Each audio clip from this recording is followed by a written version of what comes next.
শহীদ ওসমান হাদি হত্যার বিচারসহ ৪ দফা দাবি আদায়ে এবার শাহবাগ থেকে মার্চ ফর ইনসাফ কর্মসূচি শুরু করেছে ইনকিলাব মঞ্চ। মঙ্গলবার বেলা ১১টায় শাহবাগের হাদি চত্বর থেকে এ পথযাত্রা শুরু হয়। ইনকিলাব মঞ্চের নেতাকর্মীরা জানান, বিচার না হওয়া পর্যন্ত তাদের আন্দোলন চলবে। কর্মসূচিতে অংশ নেওয়া শরীফুল ইসলাম বলেন, হাদির হত্যার বিচার কেন হবে না সে প্রশ্নের জবাব চাইতে তারা রাজপথে নেমেছে।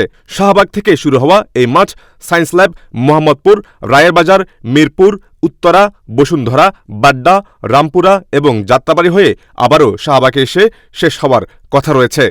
পথযাত্রায় অংশগ্রহণকারীরা আমার ভাই কবরে, খুনি কেন বাহিরে সহ বিভিন্ন স্লোগান দেন।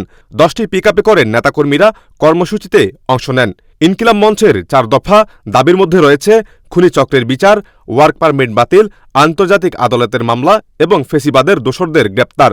Desk news, CRS TV.